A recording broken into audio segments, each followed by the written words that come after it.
Bugun keling samoviy ona Quddus haqidagi haqiqatni tushunish uchun vaqt ajrataylik.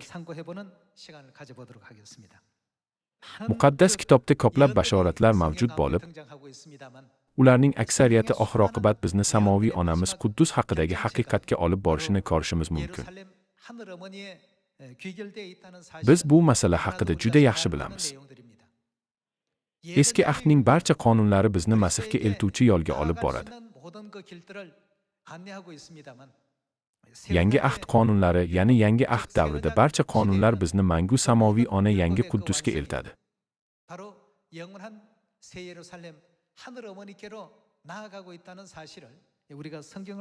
Buni muqaddas kitob ta'limoti orqali tasdiqlashimiz mumkin. Garchi muqaddas kitob bu haqiqatga guvohlik bersa ham, dunyo jamoatlari ona Xudo haqidagi haqiqatni tushunmaydilar yoki anglamaydilar va faqat Xudoni ota deb atashadi. Biroq muqaddas kitobdagi 66 ta kitob bizni eng muhim haqiqat samoviy ona Quddus haqida ekanligini anglashga olib keladi. Keling, buni Vahiy 19-bobi 6-oyatidagi bu masalaga oid bashorat orqali tasdiqlaylik. Unda shunday deyiladi: So'ngra men katta bir olomonning ovoziga o'xshash, shovullagan dengiz, gumburlagan momaqaldiroqning sadosiga o'xshash ovozlarni eshitdim. Ular shunday der edilar: Egamizga hamd va sanolar bo'lsin. Qodir Xudo, egamiz hukmronlik qilmoqda. Sevinib xursand bo'laylik, hammamiz uni ulug'laylik.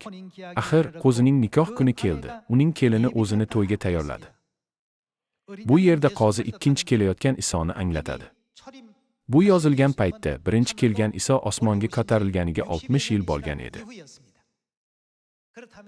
Bu oyatlar orqali biz qozining, ya'ni ikkinchi kelgan Masihning ruhiy xotini bo'lishi kerakligini tasdiqlashimiz mumkin.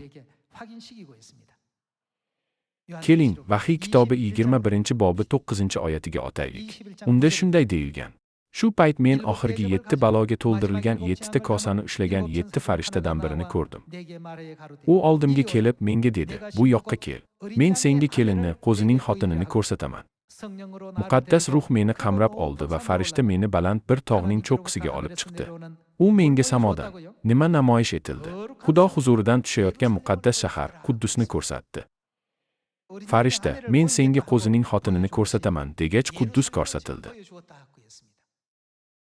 Galatiyaliklar 4-bobi 26-oyat. Samoviy Quddus esa ozoddir. Kim u? U bizlarning onamizdir. Havoriy Yuhannoga Xudo vahiy orqali ko'rsatgan Quddus kim?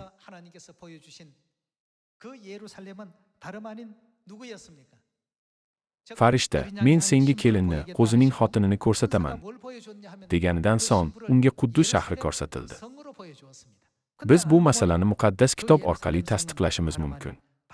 Bu onamizni ramziy ravishda ifodalovchi Quddus shahri.